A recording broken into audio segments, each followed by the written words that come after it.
الحمد للہ وحدہ والصلاة والسلام علی من لا نبی بعدہ۔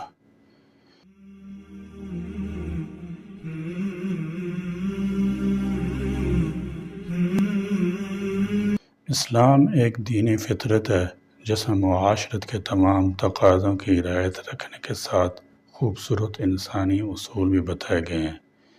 انسان دوستی، انسانی مواسات، تمام طبقات انسانی سے میل جول کے ساتھ اسلامی تشخص، دینی خودداری اور احکام شریعت کی حفاظت کا بھی بھرپور لحاظ کیا گیا ہے، تاکہ مسلمان ایک طرف تو معاشرہ سے کٹ کر انفرادیت و رہبانیت کا شکار ہونے سے محفوظ ہو، تو دوسری جانب اس کی دینی حدیں بھی قائم رہیں، وہ مخلوط معاشرت میں کفر و شرک کے آثار سے بھی محفوظ رہیں، گویا وہ مسلمان بھی رہے اور انسان دوست بھی، وہ اللہ تعالیٰ اس کے رسول صلی اللہ تعالی علیہ وسلم کا وفادار بھی رہے اور انسانیت کا خدمتگار بھی۔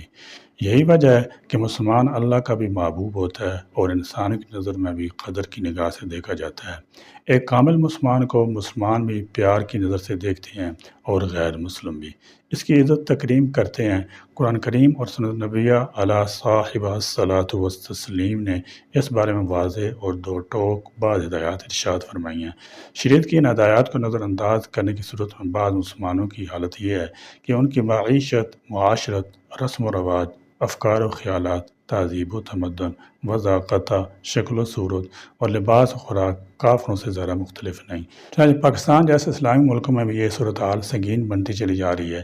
یہ صورتحال اتنی تیزی سے پھیل رہی ہے، محسوس ہوتا ہے کہیں خدا نخواستہ مسلمان اپنا تشخص رفتہ رفتہ کھو ہی نہ بیٹھیں۔ بعدی نظر میں ایک مسلمان غیر مسلم میں فرق محسوس کرنا مشکل ہوتا جا رہا ہے۔ نمبر ایک، مثال کے طور پر عرب مسلمان اپنا روایتی اور قومی لباس چھوڑ کر مغربی نیم اور یہاں لباس اختیار کر رہے ہیں۔ یہی صورتحال غیر عرب مسلمانوں کی بھی ہے۔ نمبر دو، مسلمان خواتین عرب غیر عرب ان غیر مسلم اقوام سے متاثر ہو کر شرمناک حد تک اور یہاں لباس زیب تن کرنے لگی ہیں۔ نمبر تین، اکثر خواتین حجاب کو ترک کرتی جا رہی ہیں۔ نمبر چار، سڑکوں، پارکوں اور کھلے مقامات پر غیر مسلم آوارہ لوگوں کی دیکھا دیکھی کھلے عام جنسی تعلقات رواج پکڑ رہے ہیں۔ مرد و زن کا کھلے عام بوس و کنار، معانقہ، بیہودہ حرکات کا ارتکاب عام ہو رہا ہے۔ نمبر پانچ، شراب و زنا جیسی اللہ کی غضب کو دعوت دینے والی معصیتوں میں سے اسی طرح بہت سے مسلمان مبتلا نظر آتے ہیں۔ نمبر چھ، بعض ملکوں میں مسلم خواتین کی غیر مسلم سے شادی بیاہ رچانے کے واقعات بھی عام ہیں۔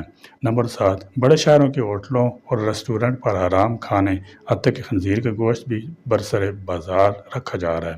نمبر آٹھ، بے حیائی کو فروغ دینے والے کلب بڑھتے جا رہے ہیں۔ نمبر نو، حلال و حرام کا تصور نئی نسل کے ذہنوں سے مٹتا جا رہا ہے۔ نمبر دس، مسلمان اور غیر مسلمان کے دفتروں، فیکٹریوں اور دکانوں پر اختلاط اس قدر کثرت سے ہو رہا ہے کہ ہر چادر کان نمک رفت نمک شد کا مصداق ہو کر رہ گیا ہے۔ یہ فارسی کہاوت ہے، اردو میں بھی مستعمل ہے، یعنی جو چیز نمک کی کان میں گئی نمک ہو گئی۔ صحبت کا اثر ہو ہی جاتا ہے، نیکوں کی صحبت کا نیک اور بدوں کی محفل کا بد اثر ہوتا ہے۔ نمبر 11، کعبہ خانوں کی تعداد تشویشناک حد تک بڑھتی جا رہی ہے، جہاں عیاشیوں اور بے حیائیوں میں صحت دولت دونوں برباد کی جا رہی ہیں۔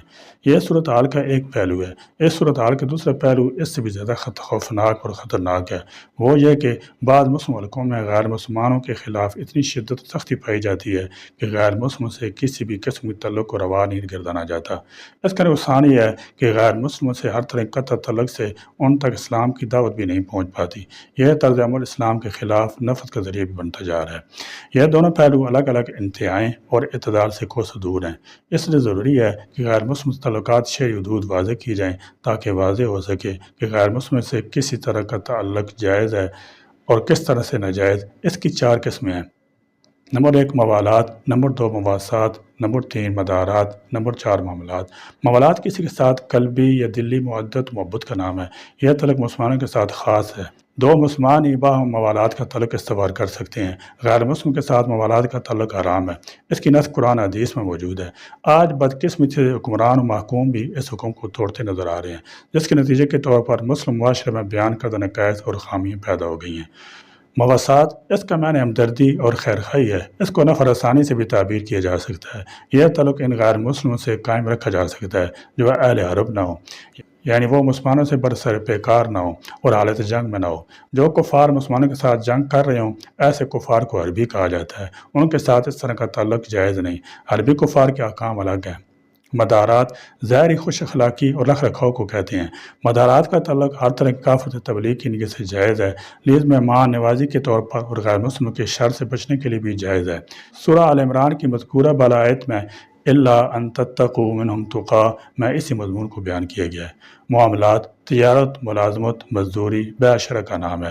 معاملات تمام غیر مسلموں کے ساتھ جائز ہیں، البتہ کوئی غیر مسلموں کے ساتھ معاملات سے عام مسلمانوں کو ضرر اور نقصان پہنچ رہا ہو تو اس صورت میں غیر مسلموں کے ساتھ معاملات ناجائز ہو جاتے ہیں۔ خلاصہ یہ ہے کہ کفار کے ساتھ تعلقات کی 4 قسمیں ہیں۔ موالات یعنی قلبی محبت اور دوستی، یہ کسی غیر مسلم سے کسی بھی حال میں قطعاً جائز نہیں۔ نمبر 2 مواسات یعنی ہمدردی، خیر خواہی اور نفع رسانی، اس کی اجازت ہے، لیکن جو کفار مسلمانوں کے خلاف برسر پیکار ہوں ان کے ساتھ اس کی بھی اجازت نہیں۔ نمبر 3 مدارات یعنی ظاہری خوش خلقی اور رکھ رکھاؤ، یہ بھی غیر مسلموں کے ساتھ جائز ہے، بشرطے کہ اس سے مقصود ان کو دینی نفع پہنچانا ہو، یا وہ کبھی بعثیت مہمان آئے ہوں، یا ان کے شر اور فتنہ سے خود کو بچانا مقصود ہو۔ نمبر 4 معاملات یعنی کفار سے تجارت، صنعت و عرفت اور کاروباری روابط رکھنا، یہ بھی جائز ہے، البتہ اگر ایسی حالت ہو کہ اس سے عام مسلمانوں کو نقصان پہنچنے کا اندیشہ ہو تو یہ جائز نہیں۔ اس کا دھیانی نہ صرف یہ کہ غیر مسلم ہیں بلکہ زندیق ہیں، جو کہ مسلمانوں کے لیے مار آستین کی طرح خطرناک ہیں، اور ان کے ساتھ تعلقات کی خاصیت بھی یہ ہے کہ اس سے قلبی تعلق بڑھتا ہے، اس لیے اس قسم تعلقات کو علی الاطلاق منع کیا جاتا ہے۔ ان سے ملنا جلنا، ان کے ہم پیالہ ہم نوالا بن کر رہنا جائز نہیں ہے، کیونکہ ان کا انجام خود اپنے ایمان سے محروم کی صورت میں بھی نکل سکتا ہے، والعیاذ باللہ۔ اس لیے اس سے سخت احتراز لازم ہے۔